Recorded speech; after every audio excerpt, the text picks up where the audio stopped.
So, hey guys, so my name is Fabian. I'm the communications chair for SHPE-UIC, and this is going to be a new kind of like thing we're doing where we're interviewing engineering students as part of SHIP, and I think it's a good way to kind of get to know more students during these like COVID times.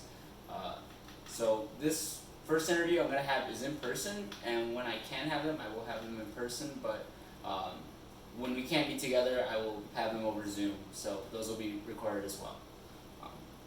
But here I have Edward Hernandez, and I'm going to be asking him a couple of quick questions, maybe just get a little bit more insight on his background and how he got into engineering and stuff.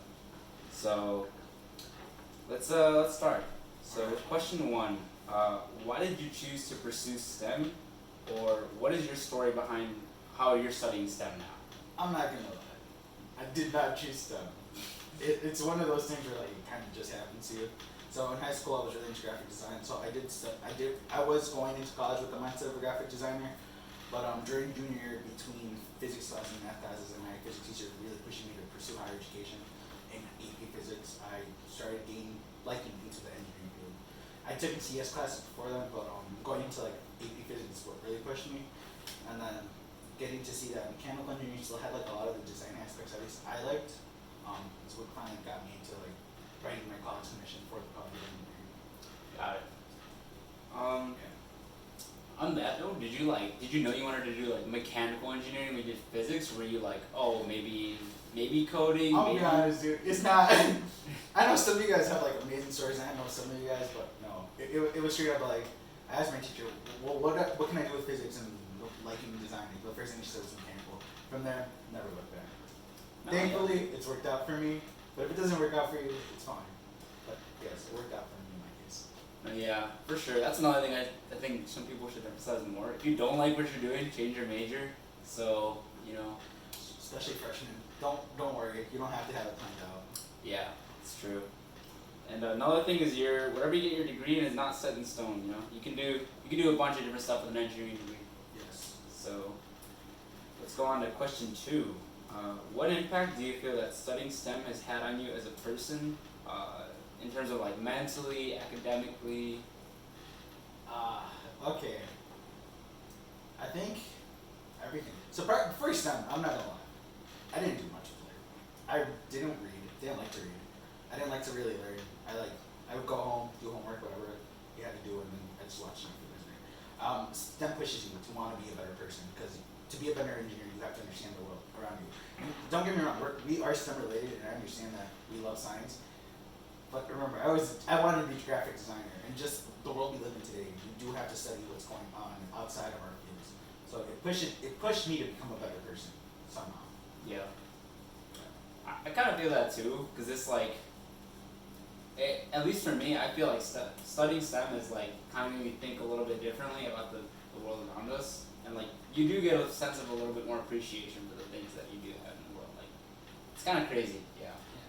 And like mentally, I do feel like it's kind of like disciplined me a little bit too, to be able to like sit there, analyze something and study for like a really long time, which, by the way, it doesn't come naturally. It takes a lot of practice and work.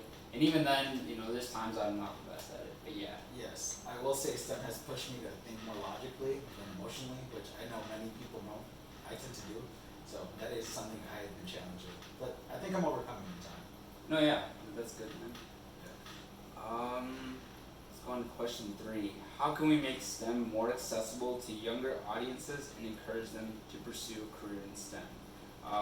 And I will say you can take this with or without the connotation of like minorities and underrepresented groups in STEM. Yeah, no, but you can't really, because that's the problem. And I know I've talked to people, and I've talked to you about it. It's hard. Like don't get me wrong. Like at least for me growing up, I did not grow up in the best circumstances. That being said, though, my parents, no matter what was going on, pushed my education. So while it wasn't like really STEM related, the fact that they kept pushing me despite all the obstacles I had kept back in my mind what I should achieve and want to strive for. So I think it's very important.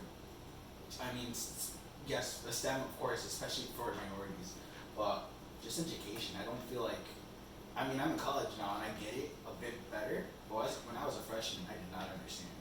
sister is first gen, like she is the first of all of us, and it took her 6 years just because we didn't understand the system and she didn't understand the system. So I think just to push higher education, let's push college as much as we can.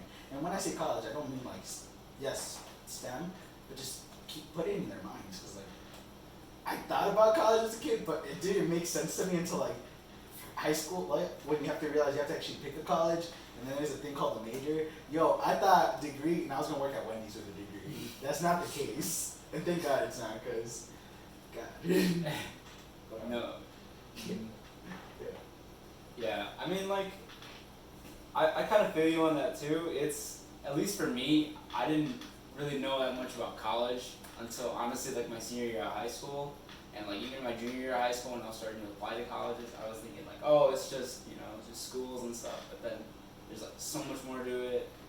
It's crazy expensive, and like especially when you're doing a STEM like degree, you got a lot of doubts sometimes. You're like, oh, you know, do I really belong here? And there's people there that like are crazy smart and stuff like that. Exactly. The imposter syndrome we face as a whole is crazy.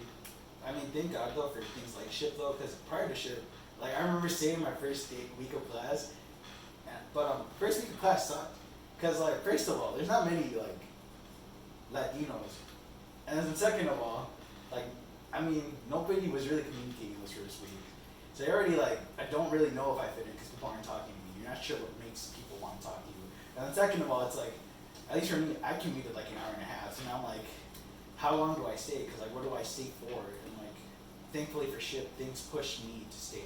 Not only that, it made me get connections. Like, the dude who's interviewing me right now is my friend, and I can say that. We're on the board together, we work together, but there's that outside of that. The top 5 who hopefully you'll see are my friends.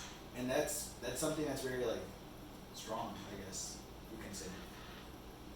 Yeah, I feel that too, because it's like, I feel like groups like SHPE, that kind of does make that like more accessible to students like us, where we're definitely underrepresented in like engineering, and that's kind of where you can find like a place of like comfort, a place of people who are like you, and you know that understand these kind of struggles. Exactly. But yeah, I totally feel that. And lastly, what is any additional advice that you would give to people who are currently studying STEM or wish to pursue STEM?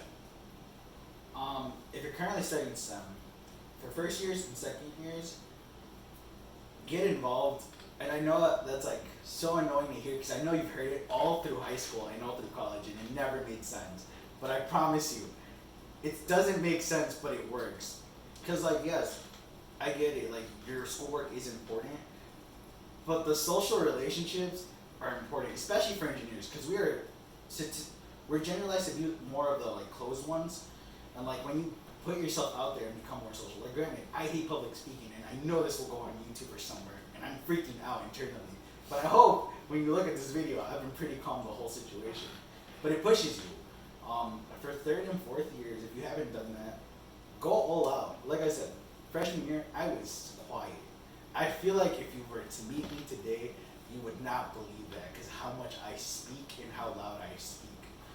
But no, it's literally just doing that. Also, remembering where you're from, and it's not a competition. I think that's the biggest. I know if you're an upperclassman, you understand that now.